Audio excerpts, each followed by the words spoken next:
All right, guys, this set of notes is the road to the Civil War, in which we're going to cover a lot of the important events in the immediate buildup to the Civil War. Just to recap where we left off last time,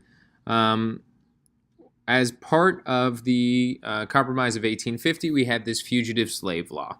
And many northern states were upset about this fugitive slave law, so they decided not to obey it. In fact, several states passed what were called personal liberty laws. And these basically said that they didn't have to obey the fugitive slave law.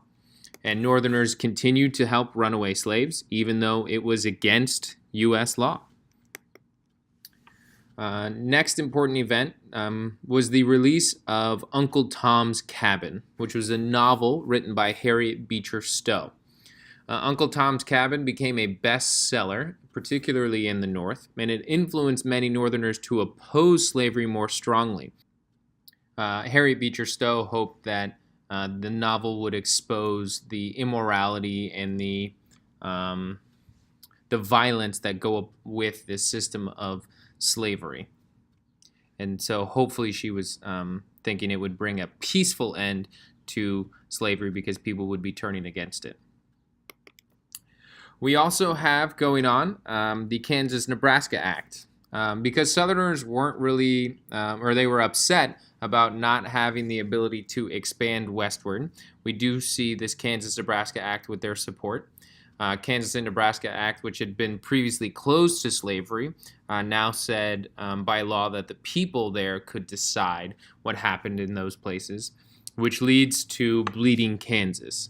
Because when Kansas became ready to become a state, pro-slavery people and anti-slavery people basically had a civil war in Kansas, all over to decide the status of slavery in this territory.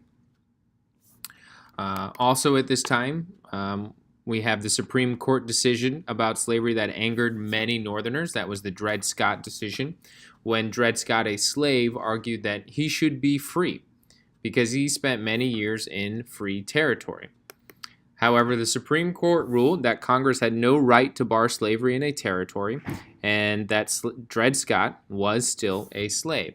And this further angered many Northerners.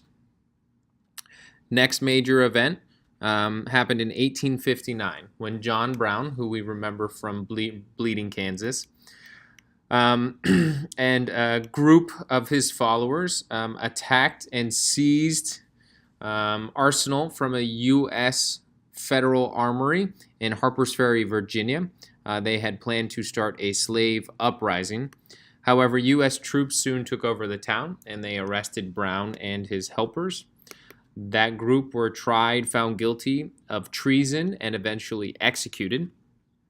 However, people in the North treated Brown like a hero, and this really put off a lot of Southerners who saw Brown as this violent psycho, basically.